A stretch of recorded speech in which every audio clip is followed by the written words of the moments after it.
Hi guys, and welcome to the 5th episode of Halftime Team Talks. This is game week 7 of the Premier League. Some really exciting games this week. We had Sheffield United versus Liverpool. We had Bournemouth versus West Ham. We had Aston Villa versus Burnley. Chelsea against Brighton. Crystal Palace and Norwich. Tottenham Hotspur and Southampton. Wolves versus Watford. And Everton versus City. On Sunday, we had Leicester City versus Newcastle. And tomorrow on Monday, we're going to probably have the biggest game for week 7. Manchester United versus Arsenal. Come on, you Gunners. All this and more after the break.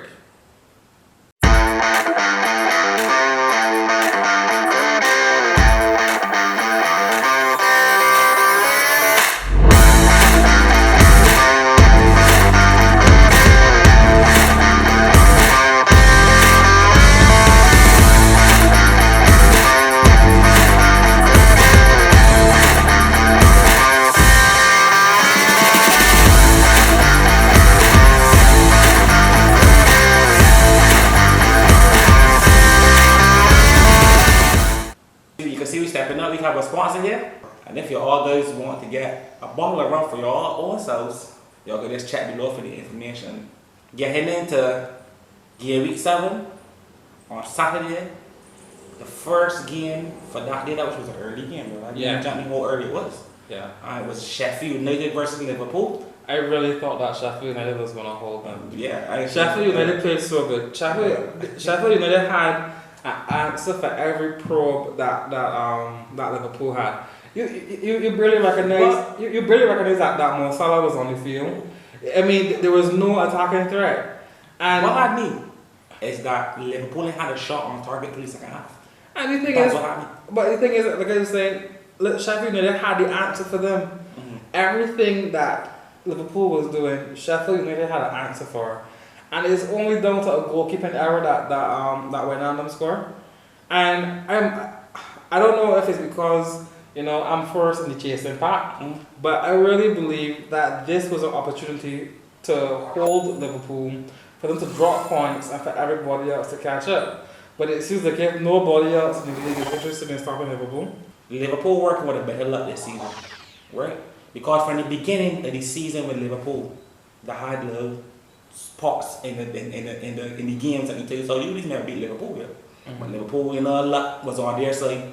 This season might be the first time Liverpool in the Premier League since the name was changed. What I would say though is that when the season started and we saw that Alisson was injured, we thought about, hey, a major part of the Liverpool machinery was the defense, because we were all saying that when Wijnaldum was in goal, that the biggest problem that Liverpool had was a goalkeeper. And when Alisson was injured, you figured, well, that machinery will break down. Yeah. But it's amazing to see that Adrian has come in, stepped up to the plate, being a keeper that wasn't playing at a team that was playing in Europe, or was playing in the top 6. And I think it's a credit to him for really coming in and filling that space right now. Yeah, because and what is even scarier for us in the chasing pack is that Alisson is back in training. So Alisson is back in training, and Liverpool is going to soon have their full defense. So, it's going to be interesting to see.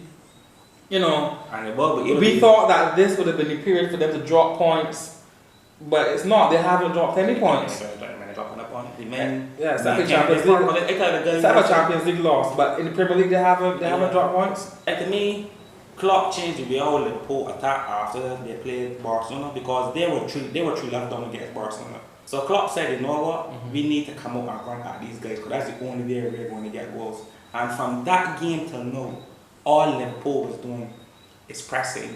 But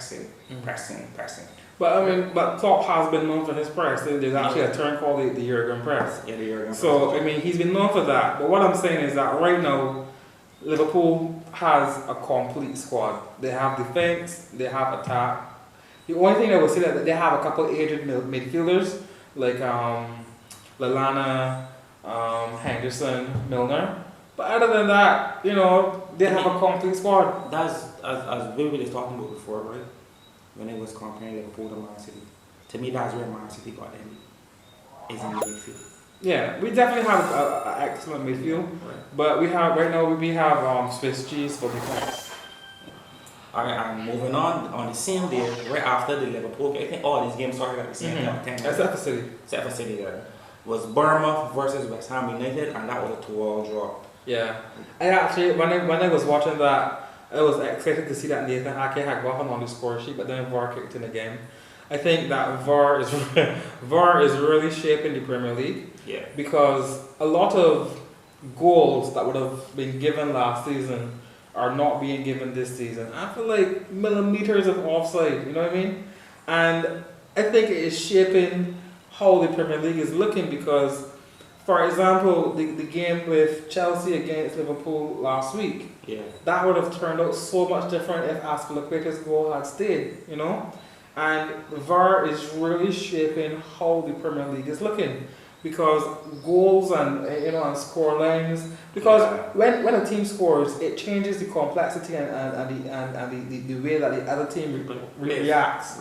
But then when that goal is disallowed, then you go back into that to how you were before. The other team will crumble more. Yeah. So I mean, I believe that if the goal is yours, fine.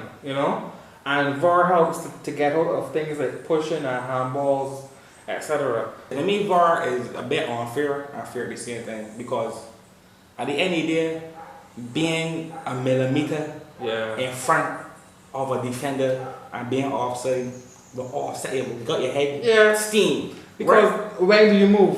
Come on. But I can say that VAR bad for football because every other sport in the world does deal with this. It might not be VAR in other sports, but every other sport in the world got their own version of VAR. You understand? And technology in sports and football fans, you gotta learn to live with this here. Okay, moving on. At the same time, the game was Crystal Palace versus Norwich. And you're telling myself, the Pookie spell like it over. Yes, I and that's sometimes when players are hot and you expect the same performance week after week after week, but Pookie seems to be cold. I tell myself I haven't seen nothing but can't well I tell myself that team. And the thing is like they don't want to play a good one. No, it's like if their aim in the league was to beat City. And it was like, okay, well, mission accomplished. We have to come off that box, so we good. We beat the big boys. Mission accomplished. Yeah, but it's like you have to turn it every week, and Pookie isn't turning up. Yeah, right. So that's Crystal Palace won that game 2-0, and got Norwich. I think Norwich in 17th position. No, Norwich dropped them quite a bit. Although Zaha provided an assist, I don't think that Zaha is at the level that he was at the end of last season. Well, Zaha didn't want to leave, so Zaha just playing, because to me, if I tell myself, because that's what I respected Neymar for getting back to PSG. Right now, Neymar doing like 3 goals in 3 games, right? At the end of the day, even though you want to leave the team, you still got to put your performance and show the people that still a good player, and still a big one. Because to me that would affect you, even your price if you want to sell going forward to next season, right? Because if your performance was bad this season, people are gonna be like, they didn't want you the season before because you performed very well, but this season you performed like garbage. So I think you don't deserve 100 million anymore. I think you deserve like 35 million. Yeah, right? I think that's kind of what happened with Jamie Vardy. Because after that season that they had their fairy tale season, Arsenal was interested in him. But we've seen that since then, no one is interested in Jamie Vardy. And I think that he really missed the boat on that transfer. But sometimes when you have that opportunity to leave to a bigger club and it doesn't come through, you still have to show up and show out because you never know what might be in your future. Okay, and moving on, same time, it was Tottenham Hotspurs versus Southampton.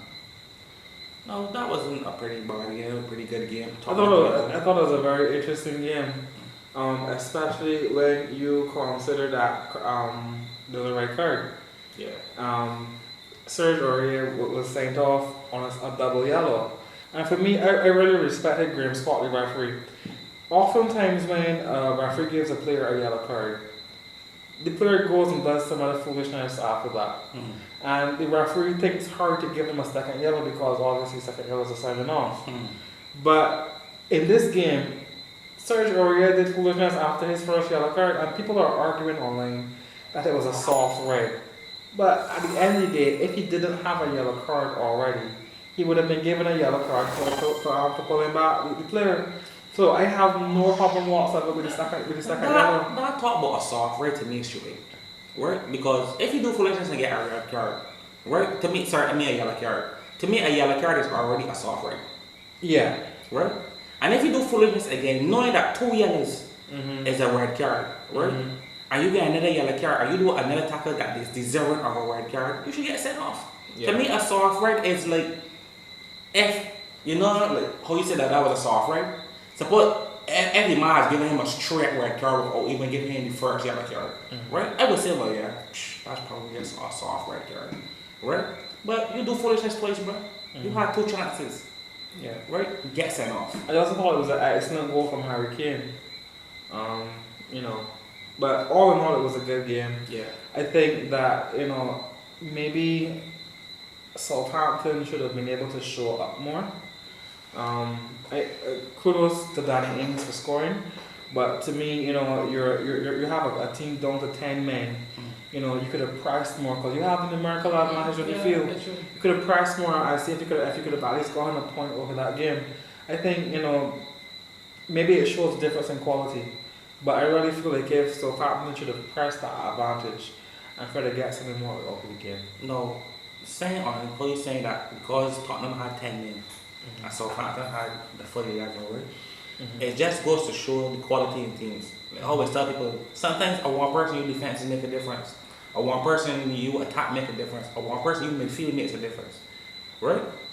But it depends on the quality of the team because Real Madrid will be down 10 men, and Real Madrid will still got more shots on goal than other teams that they are playing against, right? To me, it depends on the level and the quality of the team.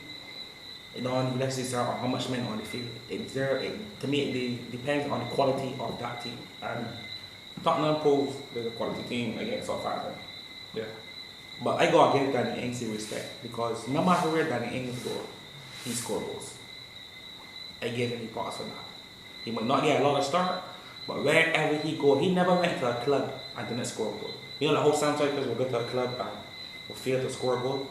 He never went to a club and never failed to score a goal. To me, he's a goal scorer. At the same time, it was Wolves versus